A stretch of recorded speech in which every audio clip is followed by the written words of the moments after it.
Hello and good evening. Thanks for being with us tonight. I'm Lindsey Granger, filling in for Blake Berman. This is The Hill on News Nation. Trump now saying the U.S. is in an armed conflict with drug cartels. This after the president ordered a U.S. military strike on 3 alleged drug smuggling boats from Venezuela. Meanwhile, drones, helicopters, and arrests as ICE operations continue throughout Chicago. We go live from the Windy City, where there's an inside look at the latest. Plus, Brian Enton joins us live from Colorado Springs, where he has exclusive access to the fighter jets inside that North American Aerospace Defense Command. And as we enter day 2 of the government shutdown, what does that mean for air travel delays? We speak to a former TSA administrator about what you can expect at your next trip to the airport. But we begin with a live look at Capitol Hill, where Republicans and Democrats remain at a stalemate over how to fund this government. Don't ask the Republicans what we should be doing or what we should be negotiating. I don't have anything to negotiate. I sent them in good faith exactly what they had voted for before. And the American people are paying close attention. And they know that it was Donald Trump and Republicans who have shut the government down. Republicans proposing a straight extension of government spending, while Democrats are still demanding over $1 trillion for health programs. The Trump administration also threatening to lay off thousands of federal workers if the shutdown continues. Joe Khalil joins us from Capitol Hill with the latest. Joe, what are the latest developments? Yeah, so unfortunately, it doesn't look like either side is getting any closer to bending or negotiating with the other side in a way that seriously gives hope to getting out of this shutdown. Today, as President Trump was talking about mass layoffs across the federal government, we asked Speaker Johnson if the president and the White House orchestrating those layoffs might hurt Republicans' image with the public and maybe sour them on Republicans' stance as it relates to the shutdown. Speaker Johnson said no, they have the moral high ground. They are not the ones asking for anything beyond just keeping the lights on. This is what he said here. There is no gimmick. People say, why aren't you negotiating with Schumer and Jeffries? Because I quite literally have nothing to negotiate. There's nothing I can pull out of the bill that was a Republican priority to say, oh, we won't do that. Why don't you guys vote for it now? I don't have anything. I didn't put anything in it to send it over. I'm stunned. I'm stunned that they have decided to shut the government down and hurt people. Of course, it's going to have to be Democrats to provide the votes to open up the government. And Hakeem Jeffries today, we asked him whether he thinks that he could get Republicans to sort of bend to negotiate with him. He says he thinks public sentiment might force their hand. This is what he said. They need to come to the table. We can go back to the White House, or they can come up here and we can have a conversation to end this shutdown. They're hurting the American people. Let's find a bipartisan path forward. So while we are going to see the Senate take up some votes tomorrow that would potentially reopen the shutdown, reopen the government rather, the expectation is that is not going to happen. We don't know exactly when the government may reopen, what the off-ramp is at this point. Leadership says even now they have not spoken to each other. Lindsay. Joe Khalil, the world's watching to see this come to an end soon. Thank you. Joining us now is Kansas Republican Senator Dr. Roger Marshall, who serves on both the Senate Finance and Budget committees. Dr. Marshall, good to see you. How you doing? Lindsay, great to be with you. So we're in the second day of the shutdown. Some people thought this would never happen. We'd never get here. Some people knew this was inevitable. What movement are you seeing towards some type of realistic resolution? Yeah, Lindsay, well, you know, I'm a doctor. I'm an OB doctor.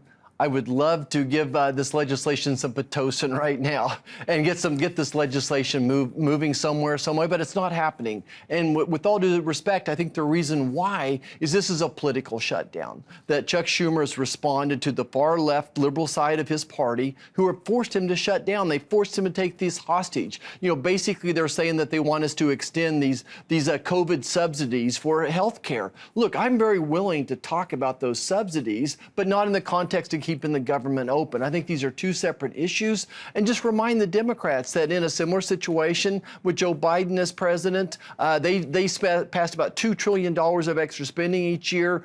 And when it came for us to keep the government open, we did that without asking them to retract that money. So I think that America's seeing through this, and they're going to claim this as a Schumer shutdown. Now, as a doctor, you know how important it is to understand people's health care, especially the less fortunate with Medicare or Medicaid, who are concerned about some repercussions promises from the big, beautiful bill, but also by losing ACA subsidies. So how do you respond to that?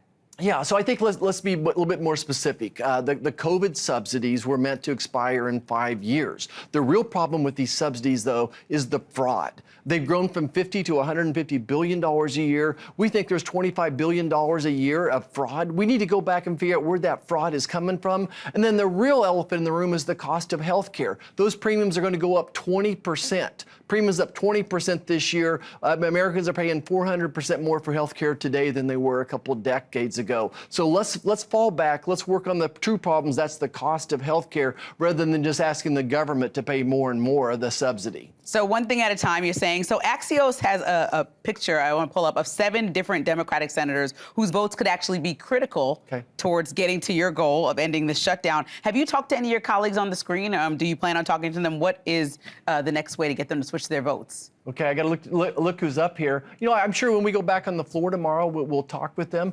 Some of those people I'm in a bipartisan prayer breakfast with every Wednesday morning as well. So we'll see each other hopefully tomorrow. It's pretty scarce right now. I think I saw only one other member of Congress in the entire Capitol today. So no movement on the conversation? I don't think there's any movement today. And again, I think the real movement is just a commitment from Republicans to negotiate with them on these COVID subsidies for the ACA legislation. So Congressman Cuellar was on the show, Blake's show last night, and here's what he had to say. I want you to respond on the other side. Chuck Schumer, do you feel as if he needs this fight to prove something to the base? Well, I think that's a question he needs to answer, but what I can tell you. Think? But well, you know, we saw what happened last time where he worked this out. So I think he needs to show something to the base.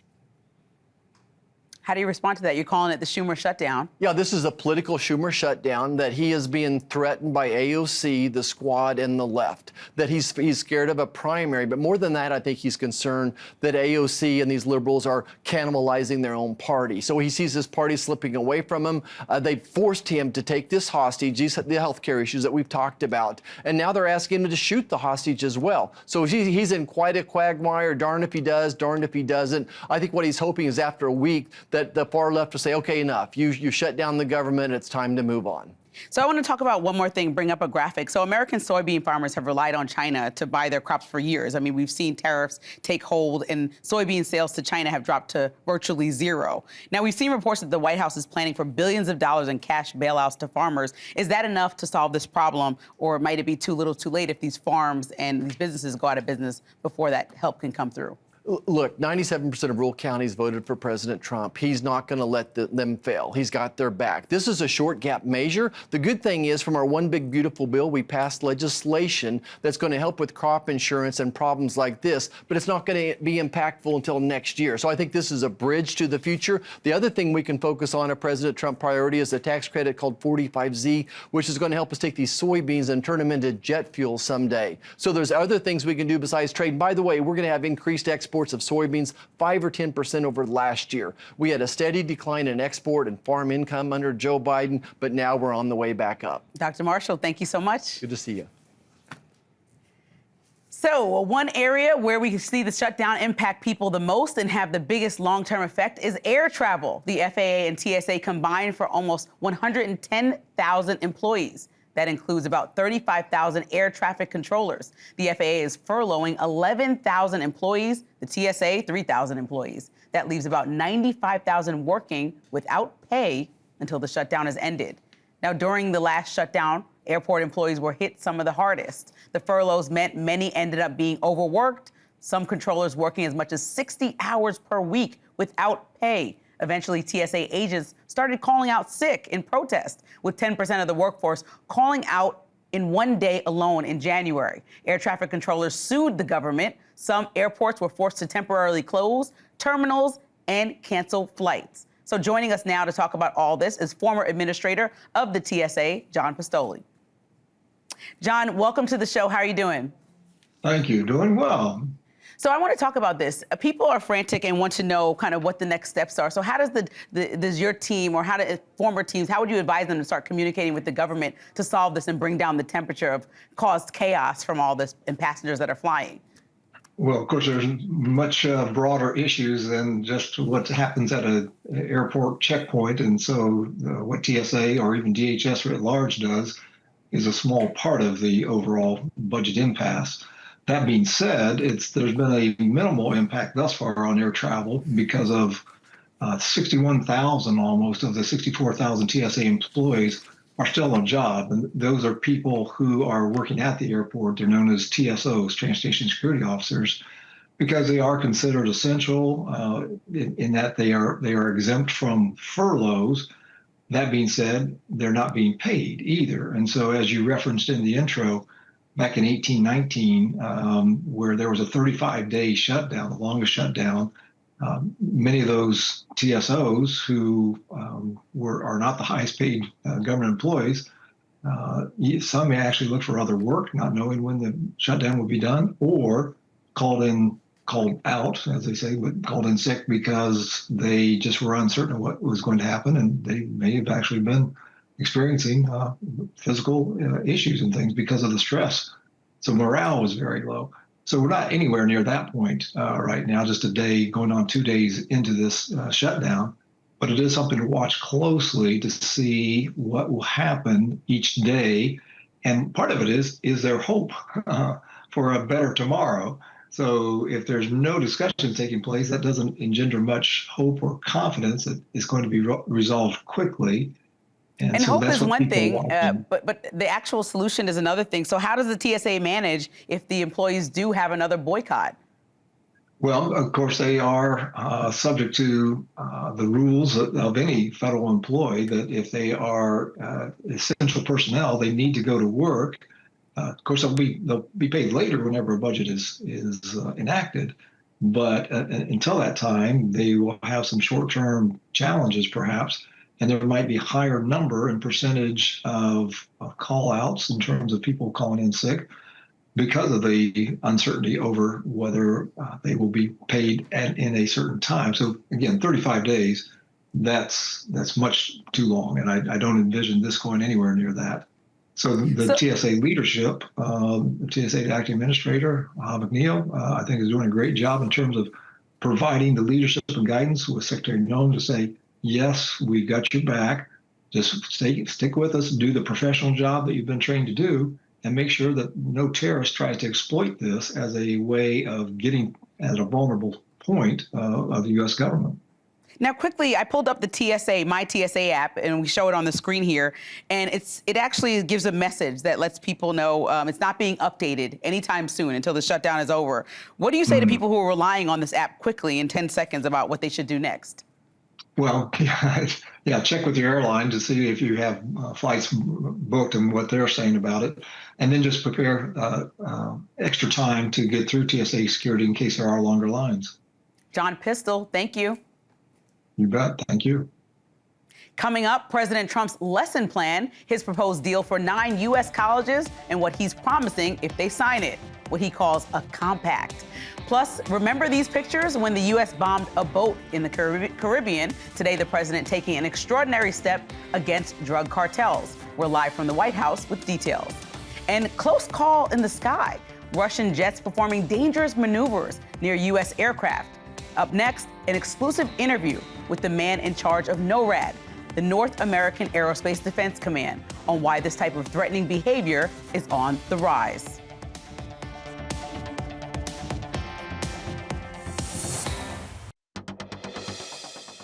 Welcome back. Tonight, the Trump administration weighing in on what it wants from several universities in exchange for priority access to federal funding. The Compact for Academic Excellence in Higher Education lays out 10 terms schools must agree to if they sign on to the plan. They include banning the use of sex or race in hiring decisions, freezing tuition costs for 5 years, capping international enrollment, requiring applicants to take the SAT, and putting an end to grade inflation. Now, 9 schools received the plan, including 3 Ivy League schools, the University of Pennsylvania, Brown University, and Dartmouth College. Joining me now is the Senior Advisor for Special Projects at the White House, May Mailman.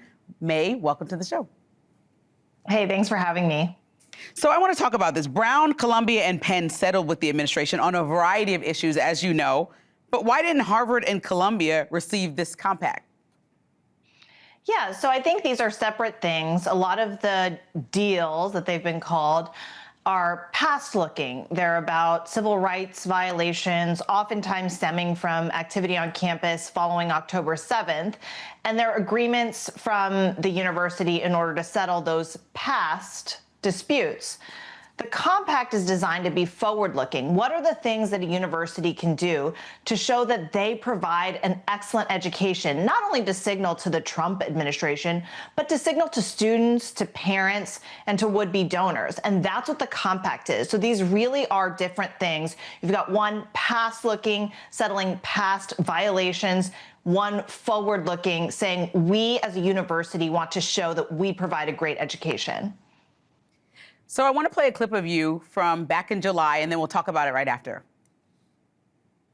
The federal government has a lot of options in who to give money to, who to give benefits to, and that entity should be somebody who's trustworthy, who uses that money well, and who's communicating with us, who tells us when foreign students are doing things that are endangering U.S. students. So as you know, there's so many universities across the country. Why has the president chosen these schools to get this offer? Yeah, and there probably are way more than 9 that deserved the original letter offering to have a communication about this compact. But these schools are ones that have tried to develop a relationship and show affirmative things that they are doing in order to provide a great education. So there are some state schools in there. You've got Texas and Arizona, you've got West Coast, you've got East Coast, you've got the South with Vanderbilt. So this is meant to be all over the nation, a taste of everything a little bit, but also universities that have a really great reputation and that we think either the university leadership or the board leadership has indicated that they want to take steps in the right direction, whether that's in affordability, whether that's in better communication with the federal government, fairer opportunities for students, all of these things that we care about. These are the universities that have already indicated they're moving in that direction. Now, May, this looks and feels from my purview like a different approach, let's say, than what we saw earlier in the year, which is it a sign that the past actions that maybe the administration has taken are too far or too strong? No, in fact, this is not actually a break from the past. In fact, it's just something different, right? So we are going to continue to vigorously enforce past infractions from universities, whether that's an abuse of the federal funding, whether that's an abuse of civil rights, whether that's just violating policies of the United States. Those are continue to be addressed. But then I think also universities deserve and want an opportunity to sign on to a forward-looking vision. And that's what this is. So I think the past-looking activity will continue apace, but there will also be this opportunity for universities that want to show not just the Trump administration again, but would-be students that they provide a great education. May Mailman, thank you so much. Thank you. Joining me now is NewsNation political contributor Scott Bolden. Okay, Scott, we got to talk about this. So what do you think about this compact? My colleague May Melman makes it sound so nice and tying a bow on a package and say, listen, we're just forward thinking. The question is always whether this is illegal or not. Can you do it? It is not consistent with the Equal Protection Clause under the Constitution. It is not consistent with fair competition. Remember, these are federal dollars, right? So if you could create a class of 9 or 10 schools who say, I want to sign on to this, that I'm not going to engage in DEI, which the Supreme Court may have struck down, but the other protections under discrimination law, anti-discrimination law still exist. And are you going to give these 9 or 10 schools an advantage over the other thousands who would qualify for grants? And then if they go to court because they say that they're being treated differently simply because they signed on this deal, then where do you go? A federal judge is going to have to figure that out. And then lastly, why would a college or university give up its independence by signing what I would call a handcuffed agreement, if you will, giving up your independence where you ought to have the independence to run your schools under the law, but also be able to implement these programs and use these vital funds for good research. Now, if a college or a university does agree to sign on to a plan like this, what would the future then look like? You talked a little bit about that, but as far as free speech, are there any concerns on your end for that? Sure, because now Who's running the college or the university? It's not the administrators or senior management. The government is there, and they will enforce that agreement based on what they think you're doing. Not bad acts per se, but acts that they feel are inconsistent with that those 5 or 6 point agreement. And you got to be concerned about that, because this administration has shown that it will not hesitate to pursue legal remedies, but at the same time, when colleges and universities have challenged the government on trying to implement these policies, like Harvard, for example, they've won in federal court. The Article III courts are with them because a lot of these are violations of constitutional rights, even of the colleges and universities. Scott Bolden, we'll see you later in the show. Thank you. Thank you. So there's still so much ahead on the Hill. The U.S. campaign against drug cartels takes an explosive turn. President Trump's new declaration today to justify these deadly strikes. Plus, Russian bombers recently spotted off the coast of Alaska. And this isn't the first time. Coming up, Brian Entin has an exclusive behind-the-scenes look at NORAD, the U.S. Aerospace Defense Command, and how the military tracks our enemies in the sky.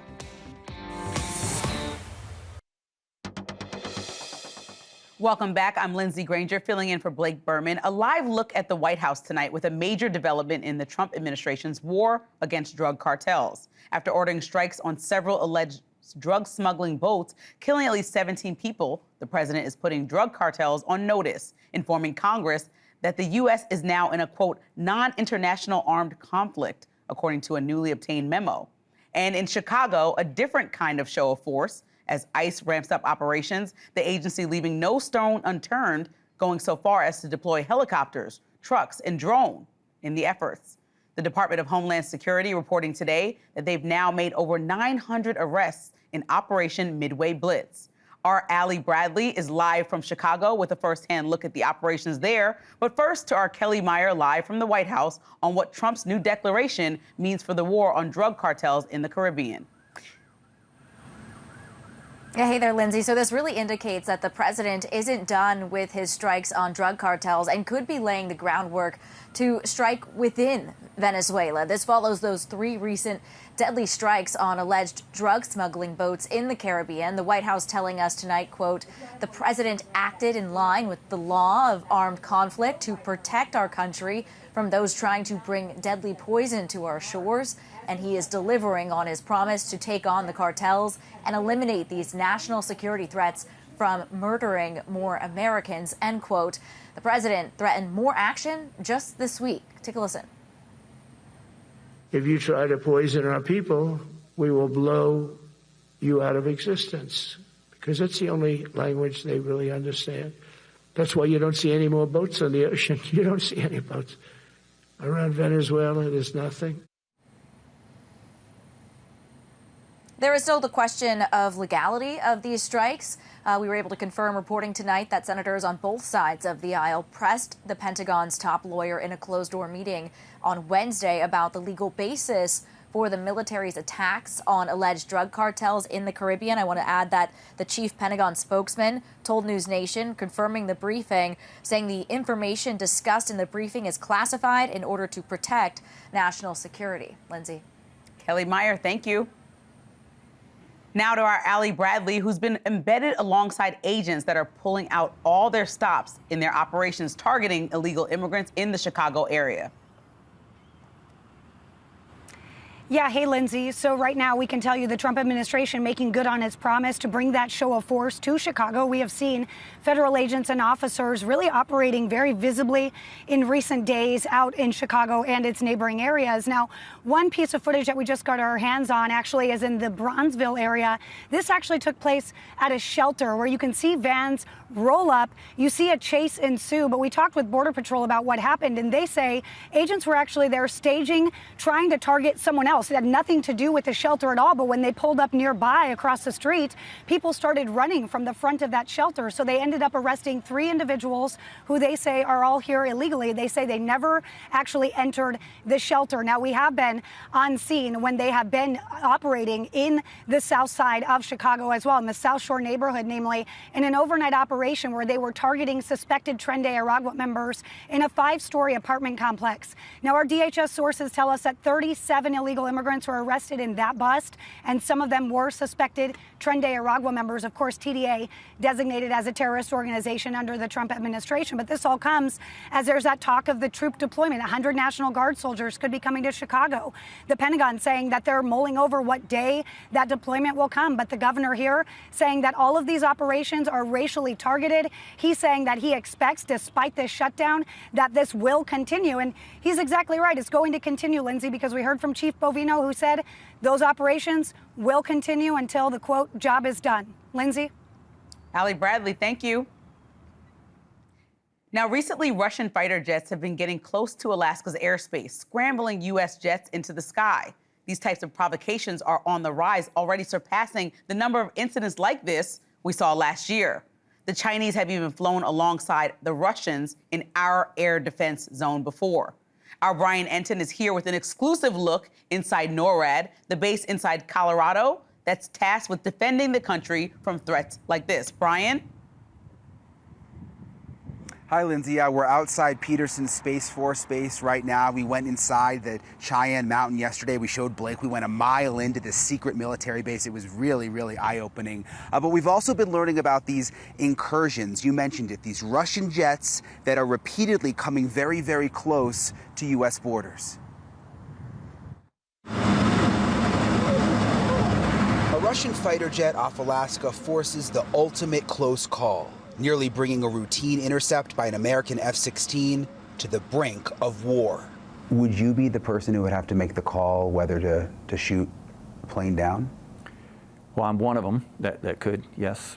Four-star General Gregory Guillot oversees all of NORAD, North American Aerospace Defense Command, and U.S. Northern Command. What he told me is alarming. Since that provocation last fall, he's seeing Russian incursions in the Alaskan air defense zone rising. The number of incursions this year is already higher than it was last year. And last year, it was the highest in the 3 years since the Russian invasion of the Ukraine. General Guillot is never more than 90 seconds from a phone. Track Whiskey Mike 253. The jets under his command can be anywhere in the continent in minutes. 8-minute scrambles. We can have fighter jets in the air in any region that we need to defend. Colonel Justin, call sign Astro Elliott, heads up NORAD's current operations. The command's binational team of Americans and Canadians here training alongside each other is crucial to protecting North America. Astro points to last year's unprecedented incursion by Russian and Chinese warplanes into Alaska's defense zone. As scary as it may be to see Russians and Chinese bombers flying together, that is kind of the edge of coordination between those two nations, whereas if you look at NORAD, we are fully integrated between two nations, the United States and Canada, on a daily basis. An emerging region of potential conflict, the Arctic, where Chinese boats claiming to do research actually have military capabilities, a threat NORAD can see over the horizon. Sometimes people ask me, what keeps you awake at night? And, not to be funny, but it's just the phone. I don't stay awake with worry. We've got the greatest military members working it, and we're ready. We have the watch.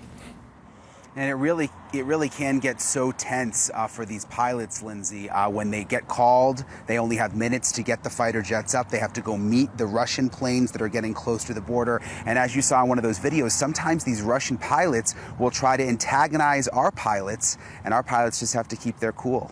Lindsey? Now, Brian, you can assume that the provocation is due to what's happening, or in part to what's happening between Russia and Ukraine. But are there conversations about how the U.S. government, as far as the president and the administration, are communicating with the team you've been speaking to about how to possibly quell the situation that's happening in the airspace?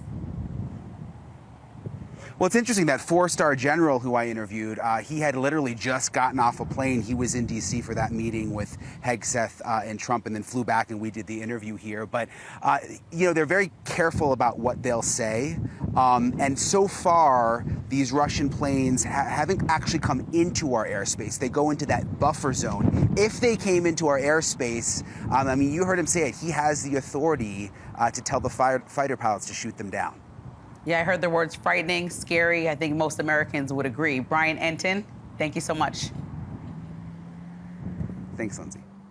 Coming up, a live look at the U.S. Capitol where the shutdown is top of mind. But instead of constructive conversation, political memes and AI-generated videos have taken over. So who's winning this meme war? When The Hill returns.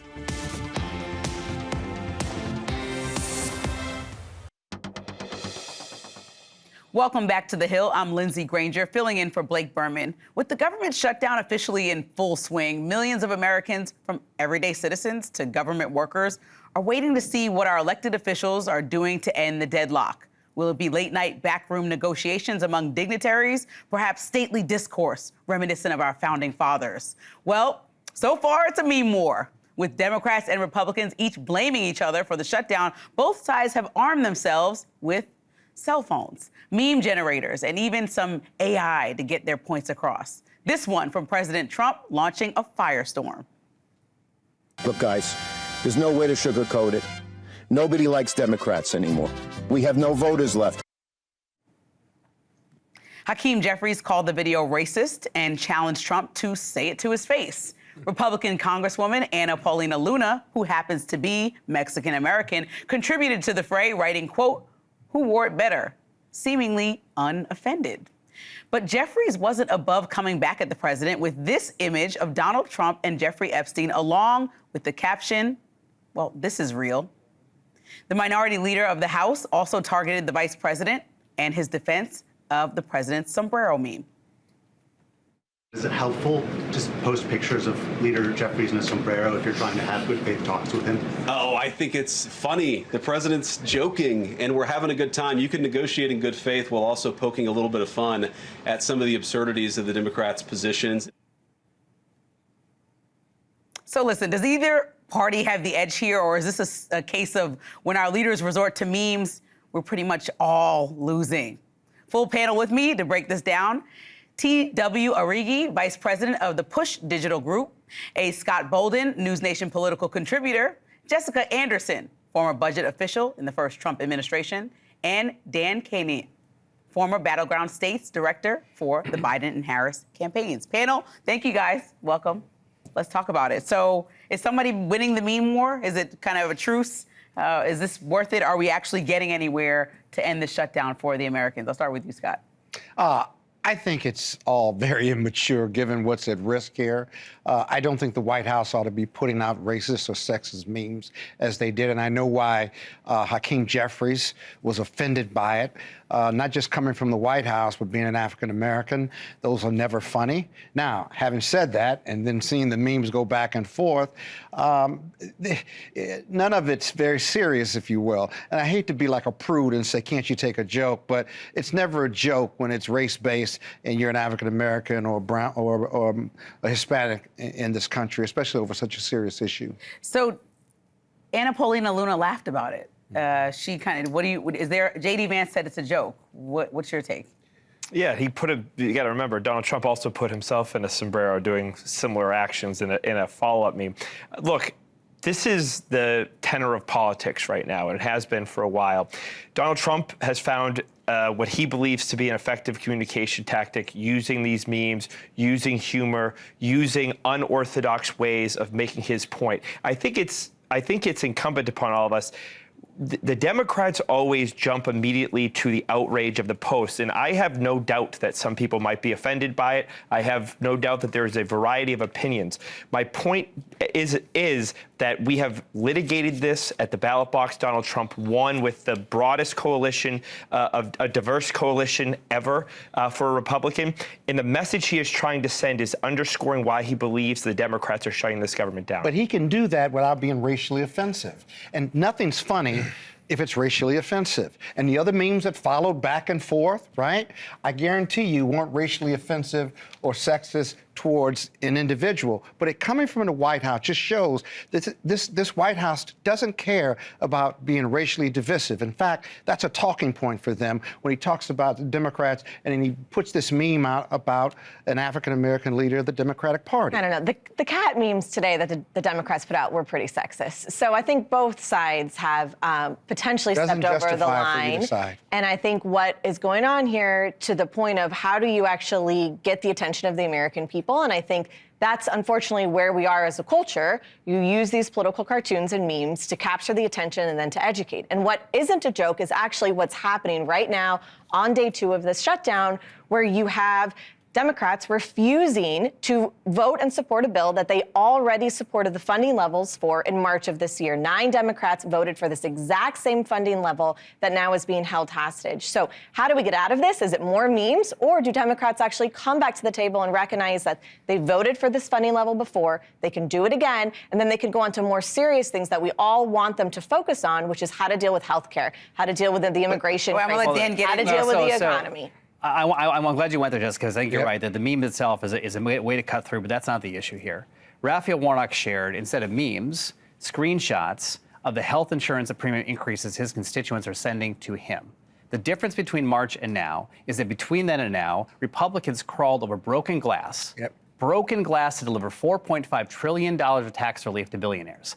That bill is 10x, 10 times what it would cost to extend the ACA tax credits. 20 million Americans are going to see hits to their health care premiums upwards of $800 a month. If you're 60 years old, making $70,000 a year, it's an $800 a month increase. That's happening this month. If Republicans could crawl over broken glass to give Elon Musk, who's going to make $1 trillion over the next 10 years, tax relief, they can do it now for the American people if they really care about cutting costs. With all due respect, Dan, that bill, the big beautiful bill, had tax cuts, protected the American people from the largest tax increase in U.S. history. It also passed no tax on tips, no tax on overtime, no tax on Social Security. That is a massive win for people of all financial backgrounds. Look, there is a time and a place for a debate on health care, but those premium increases do not come until the end of the year. We wanted a 7-week extension so we could do the people's business and pass the appropriations bills during the real process instead of going through these CRs. But we have a conference committee for the first time since 2018. But then no bills have been passed. No appropriations bills have been passed. We're so far away from an actual resolution in this. And I want to point out that we are 15 years away from repeal and replace of Obamacare, and there still is no Republican health care plan. These increases are happening in real time, and if 20 million Americans see a 100% increase in their health care premiums, it's not just those 20 million, which is enough by itself. It's going to be the entire health care market careening out of control. Now, I think Republicans, who should understand Americans want bipartisanship and they want lower cost. And if Democrats say, hey, come work with us, we will help you deliver those things on a timeline that works for American people. Honestly, they would look good in the process of doing that. So Republicans have done that all day. They've said, let's actually have a conversation on health care, take it outside the confines of the shutdown. This is what the problem is with Why should Democrats trust that? Because, they shouldn't. Because when the shoe was on the other foot, Republicans came to the table 13 times under the Biden administration to support a CR. And then in this year, have the policy conversations through the appropriations process, where you can actually have a committee process. You can actually bring out how much it's going to affect the American people. I mean, that list of the One Big Beautiful Bill was great, but let's not forget $1,000 for every baby born this time next year. Who would have thought that President Trump would do something like that? It's amazing. A drop in the bucket. It's a drop in the bucket compared to that $4.5 trillion that was given to the wealthy and the corporations. And the big difference is that big ugly bill, because when Schumer said yes 6 months ago, then they passed a bill with no Democratic support, with no debate or discussion with Democrats, and now, Democrats couldn't stop it. So now this is an opportunity to fight for health care for all Americans, to fight against that part of the big beautiful bill. So then Democrats hold on. That gave him the opportunity, and I'll take that fight and that political equation for a win anytime. What's the way forward because that's why we're trying to protect Americans and their health care. And what's the way forward then for both sides of the aisle to get this solved? Because John Thune, Donald Trump come to Democrats and say, let's work on something to fix this. Let's make sure these increases don't go into effect right now. And you're right, TW, there can be a bigger conversation on health care. There needs to be. And costs. Let's do that. I think if Democrats got anything on this to stop this cliff going on, I agree. They'd come to the table and get this thing done. They've wanted to negotiate this entire time. The White House has offered to do all of that, though. The Clean CR got 3 Democratic votes in the Senate. It is a bipartisan Clean CR to give us space.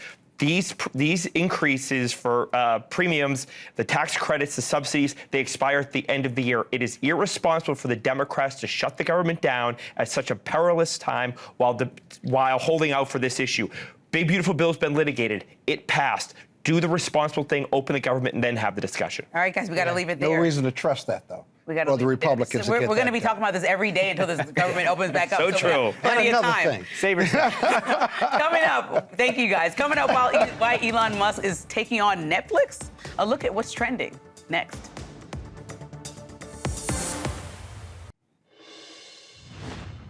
Welcome back to The Hill. If you're just joining us, we'd like to catch you up on some of our favorite stories that are currently trending on thehill.com, other than the government shutdown, which we spent the whole panel discussing.